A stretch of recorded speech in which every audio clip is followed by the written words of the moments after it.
Councilmember Peel.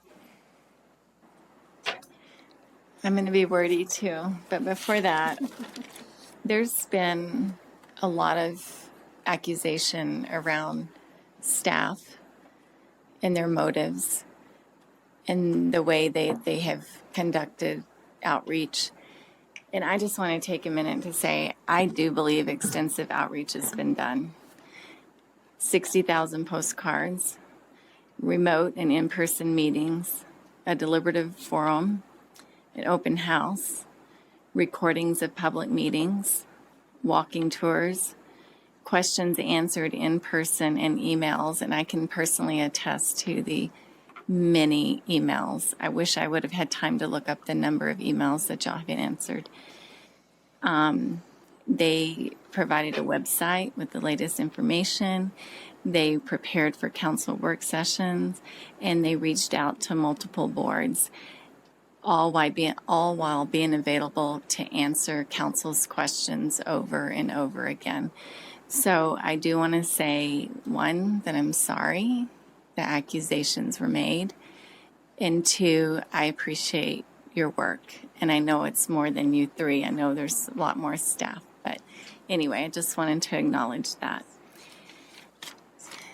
So I'm not going to do like Councilmember Canonico. Mine's going to come from a more personal place. I voted for the initial update because I thought it was forward thinking. I thought it prepared for the future. I thought it retained the character of Fort Collins while allowing for the projected growth and housing supply increase needed for current residents. After the repeal, I'm ashamed to admit I did kind of fall into the us versus them mentality, and for that I apologize. But then I remembered my core values, that there are multiple sides to the issues. So I made a promise to myself to listen to all the voices. And since the repeal, I've spent countless hours trying to see all sides of this issue and see the unintended consequences. I have held multiple listening sessions and one-on-one conversations.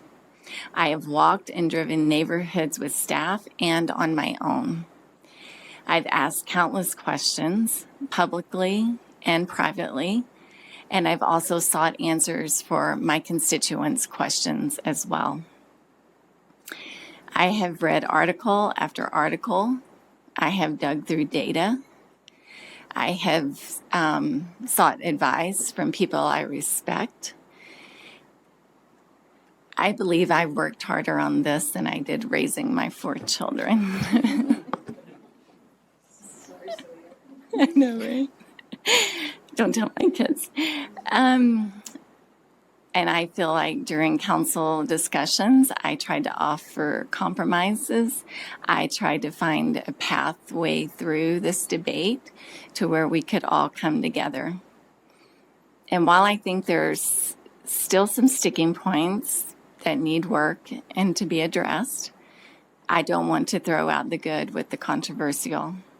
So I will vote yes tonight, but I am committed, just like I know my fellow council members are committed, to keep returning to this document that is a work in progress, to keep getting it just right for our community.